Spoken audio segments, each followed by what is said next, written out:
Hey everybody, this is the Spartan Sprint in Charlotte. It's the honor series, first honor series of the year. Really exciting. The medals for the honor series were really badass, so I recommend running one of those. Just for the medal alone, not necessarily the race. No, I'm kidding. The race was great. It was, like I said, the sprint on Saturday and then the sprint on Sunday, same course. This race is specifically for the Saturday race. The reason I chose that one is because there's more people in that race. I ran better that race. I finished third in my age group, and then on Sunday I finished second. But again, I think that's because not as many people were there. This is definitely a runner's course. The terrain was not technical at all. It wasn't flat, but it wasn't ridiculous hills. There were like a lot of rolling hills. I felt them because I'm from Florida. And you see later on in the race, there's parts where I'm going up a hill and people are just flying by me. But on downhills, I do pretty well and kind of go past them back. But that's something I need to work on. I think that's what's great about these GoPro footages is you can really pick apart the race and see what you do well on, see what you do bad at, and what you can work on. I feel like every race there's something I see that it's like I need to fix this. Or hey, I learned from last time and I implemented and look, it worked well. One of the things that you'll see is the Hercois. I use a technique that I used in Atlanta and it worked really well for me today or on Saturday. But coming up, here's this first mile's done and sandbag carry. I was listening to Rich Ryan and the guy Nick, and they were talking about doing their approach, and he was saying that he would take it off and try to be the first person in the sandbag. And he's in a lot better shape than I am, so I was definitely running fast, but I was not the first one to the sandbag. My approach again was to take out the first mile fast because you're able to with how open it is, but also conserve a little so that way I can push on these heavy carries. It's like the sandbag carry and the bucket carry. But I guess that was everybody's plan because it didn't really make a difference for me and my positioning on the sandbag carry or the bucket carry. It really just came down to run fitness and obstacle. The few not few, there's still over 20, but fire jump's not an obstacle. Inverted wall, like the hay wall, they're not really gonna make or break the race. It's the running, and this was designed for runners. But I still have fun, and I know running's something I need to work on, and this only motivates me to work on that more. But you can see here on Hercois, I do the kind of half pull with my body, half pull with my arms, and that works really well for me. I feel like it's faster versus the just grab it and let your body weight pull it down. Uses a little more energy, but you're not really using your upper body much in anything else. Except for, I guess the multi-rig, which then again, like I said, like it's a runner's race, so I had to try and push on the obstacles when I could. I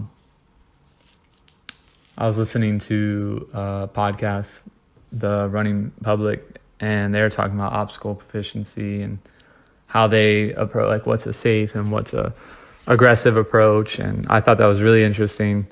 I agreed with some of the things that they said, and I disagreed with some of the other things. Mostly agreed. But like one of the approaches that I like, especially like a wall, is like when I come up to it, I only push myself over enough to where my waist gets to it, and then I flip my legs over. I saw Air Force Ken do that at a stadium race, and I was blown away with how fast he was able to get over that wall. But then another thing that is that they were talking about was like matching on like the rings and on the monkey bars. And so I agree that matching is definitely the safe way. Like and the reason I'm saying this is because the multi-rig's coming up. And you see, so I always watch the pros and they always skip for the most part. And I always would match and hit the next one. But this time I took it a little more aggressive and actually skipped. And there's a guy who's halfway through and I catch up to him and then I blow by the other guys that go through it with me. I mean, I matched, but I was skipping matching. So it was a lot safer. The weather was great for it. I know in the morning they said it was pretty frosty. But if it was raining, I probably wouldn't have done it. But like I said, the weather was great, so I took advantage of that. And it paid off. And then you can see one of the guys who's a better runner, who I got past him on the obstacle, and then he passes me on the running. So it was a lot of that during the race. It was a good race. I had a great time. It was in the 30s, so it was cold. My hands were surprisingly warm, and like when you're running, like that 30 degrees doesn't feel like 30 degrees. I mean, when you hit that dunk wall, it definitely feels like 30 degrees. And but luckily for us, the dunk wall was out of service today, or on Saturday. Sunday they brought it back. I know I was a little hesitant going in that cold ass water, and that might have cost me a few seconds. But so if you can, that's something I always tell myself I need to do better, is be more aggressive on the dunk wall. But I don't know, I guess I'm afraid I'm going to roll my ankle or my knee's going to buckle. So I always take it safe. The bucket carry, I tried to push. I ended up losing my band, the timing chips. I had to run back for that. That was annoying. But I mean, it happens. Thank God that guy called me back. Or else my race wouldn't have counted. I looked at my Garmin from the day before, or Saturday and Sunday, and I noticed that the reason I was a minute and a half slower wasn't because of my legs and my endurance. So maybe my endurance is better than I think, but it was actually my barbed wire crawl was 20 seconds slower, and my rolling mud was slower as well. So I definitely recommend I took the crawling approach for the rolling mud on Sunday, and the rolling jump roll, where you like kind of jump into the roll, on Saturday. And it seemed, obviously it worked better to do the jump roll on Saturday versus Sunday. My monkey bars were pretty sloppy back there. Those need work. Or I tried something different, and it didn't pay out for me.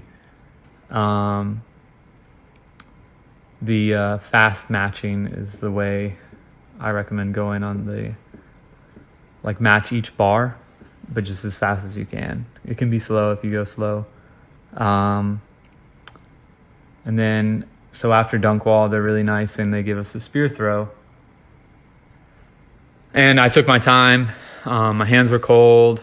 It was muddy.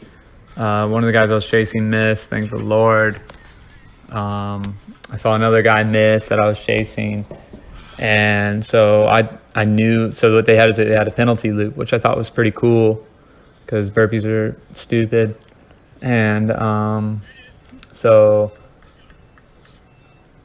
one thing I've noticed, I've gotten a lot more comfortable with kind of going through it faster. I know that my hand goes where it says Spartan, and pretty confident in my throws, so I'm progressively getting faster at that. And when I hit it, I was hyped.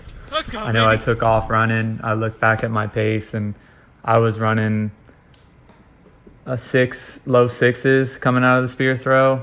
I think everybody is. It just pisses me off. It was at the end of the race because I could have used some of that speed throughout the race. There's a little bit more mud, and then it's the slip wall, and then the one I hate the most that always makes me nervous is the Z wall. I know I was watching the elites race and they failed the Z wall, so if they fail, it's tough, especially all this mud. And one thing that I learned coming off this race is that I took way too long to get on a Z wall, and I ended up choosing like the wrong one. Not the wrong one, but I got right behind another person. Like I was walking up to it and I needed to just, I don't know. I always like to think that I like to do the blind side. I definitely like to do the side that has the sun facing it, so it's more dry. But I'm not sold on the blind side being first is best.